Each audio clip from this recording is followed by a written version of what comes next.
Hi, so today we're going to be setting up the Hydor 250 to replace my Eheim 2211 Classic Canister filter. The filter's done an okay job, but in my planted aquarium behind me, it's not been giving me the flow rate I need in order to keep the algae and things off the plants. So I'm going to try this new filter. It's supposed to have a higher flow rate, and we'll see how that works out. Let's get started by taking a look at the outside of the Hydor box. This is the Hydor Professional 250 aquarium external canister filter with integrated priming system. The Hydor filter's priming system should be easier than the suction star priming on the Eheim canister filter I'm currently using. I got a mouthful of aquarium water trying that on the first time with the Eheim. The Hydor priming system uses a priming button you push on top of the canister. The quartz bio rings are already included with the Hydor 250, which is again rated for aquariums 40 to 75 gallons. I'm using this on a 29-gallon tank. I'm hoping to get extra filtration and flow. I went right for the recommended size spec for the Eheim 2211 and have been disappointed, so I'm hoping that the overcapacity will give me what I want here. On the other sides of the box, we have some pictures and diagrams for visual people. This side of the Hydor box outlines the long life ceramic shaft, the telescopic intake that you can adjust to your actual tank height, the easy priming, and the no water bypass design for the filter media. This side of the box also shows a chart for helping you pick which Hydor filter model to select based on your aquarium size in gallons or liters. Again, I would have been fine with the Hydor 150 based on this, but I went with the Hydor 250, which is rated for 40 to 75 gallons for the extra filtration and flow. On this side, it has the Hydor parts diagram. It shows the telescopic intake, standoff suction rings, tubing, motor housing, and shutoff valves. The Eheim has similar valves, and they made cleaning the Eheim filter very easy, so I'm glad the Hydor also has a similar design.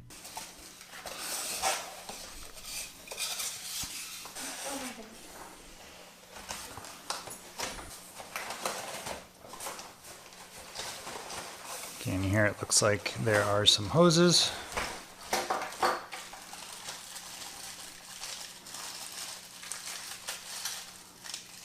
Looks like these are our shutoffs.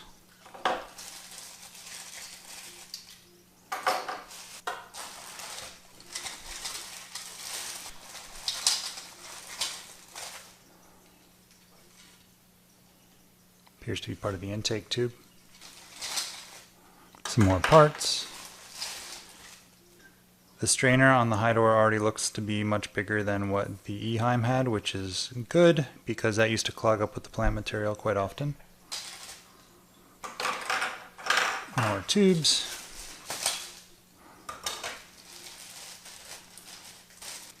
And it looks like this is for the output control. I'm going to be using this. This is the spray bar instead of that output funnel. And that should help me with the flow rate throughout the tank. And here we have the suction cups. Pretty pliable, so hopefully they should last quite a bit. Taking a closer look at the hoses. They are different sizes for the intake and the output. Getting a tape measure on the hose, it looks to be about 60 inches is what's included. Now to take out the main unit of the Hydor 250.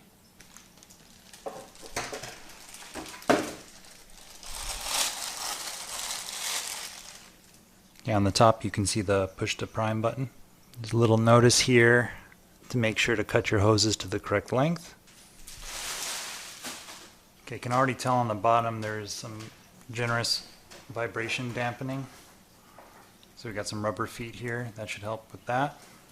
Okay, now let's see how easy it is to take the top of the filter off. The Hydor comes with front, side, and back clips that you have to take off in order to get at the motor.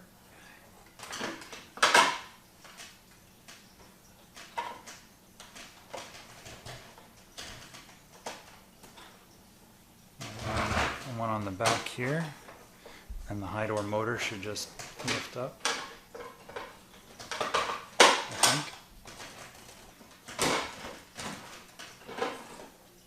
Top of the filter cassettes. Next to the top looks like it's the fine media filter for water polishing.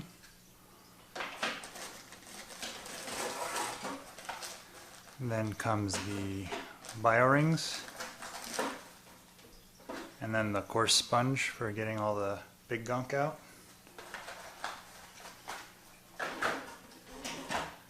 So as I've been rinsing out the filter media, I've noticed that a lot of the ceramic rings have cracked in shipping. The coarse sponge seems very coarse. Like there's a lot of room for flow through there. I don't know if that's a good or a bad thing. I'm not sure how much that's going to catch on the first pass. And the fine filter was like initially very fluffy, but now that I've rinsed it, it's compacted quite a bit. So another thing I'm going to do is take some of the bio balls from the Eheim filter and put them in the new one just to bring over some of the bacteria.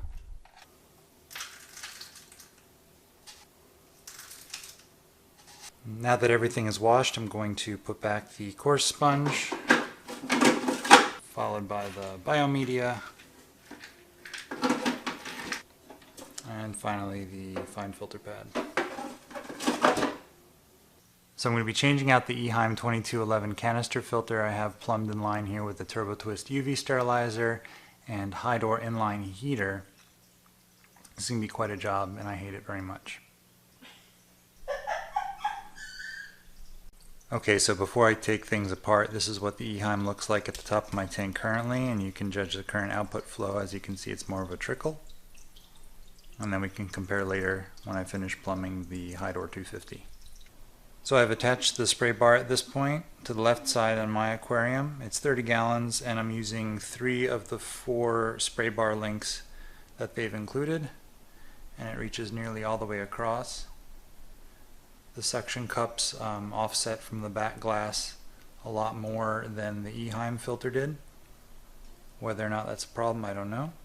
We'll find out later. Okay, now that the spray bar is in place, I'm going to attach the intake. Put the strainer cap on, and the neat thing here is that this will telescope to whatever height you need for your aquarium. Moves in and out pretty smoothly. Okay, so at this point I have everything all plumbed in.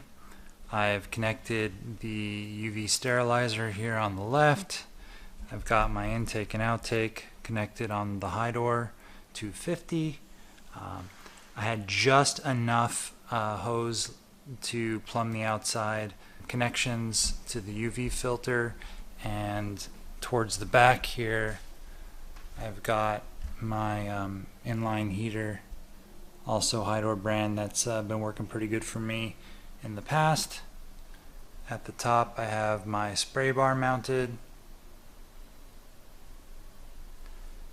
and on the right side I have my intake. And now all I have left to do is prime the filter. This button takes a bit of force to get started, but this is much better than the manual suction the Eheim uses or the anemic plunger that my old fluval canister used.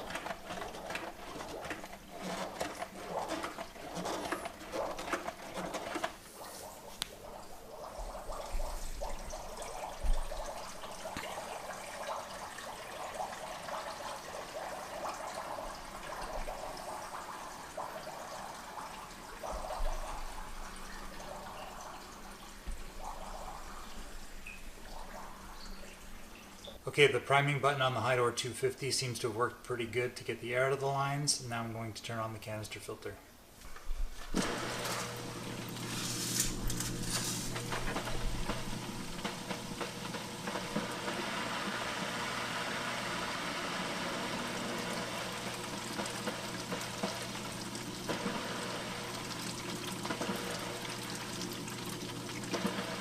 Okay, it's still getting the air out of the lines, but I would say that it is much louder than the Eheim so far. But until it clears the air, I don't know if that's a fair comparison. Let's take it up top and look at the flow.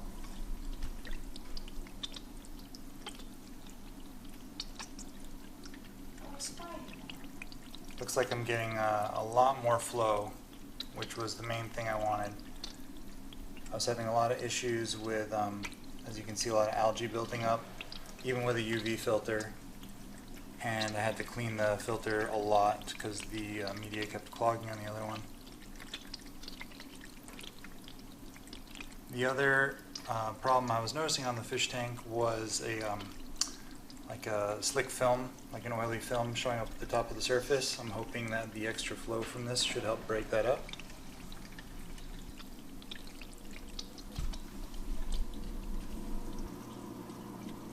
I'm still definitely hearing a low rumble that wasn't there with the Eheim filter, but it's still pretty quiet. Probably with the door closed, I won't hear it as much.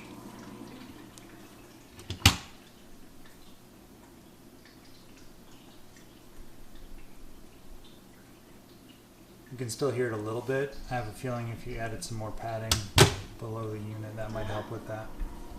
And now that the air is cleared out of the lines, I'm going to turn on the TurboTwist UV sterilizer and the inline Hydor heater. Okay, everything looks fine as far as leaks are concerned. The instructions say to check back for leaks in about 24 hours. Sometimes shaking the filters can help relieve stress, as well as get rid of air bubbles that might be making noise.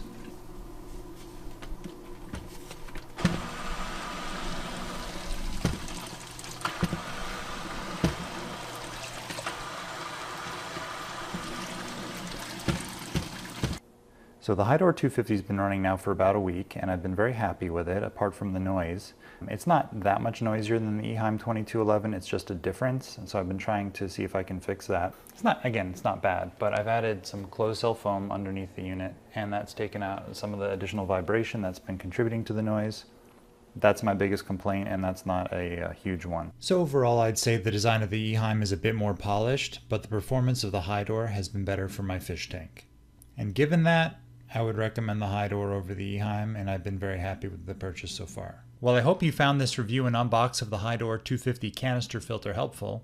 Please let me know by clicking like, adding a comment, or subscribing. Thank you.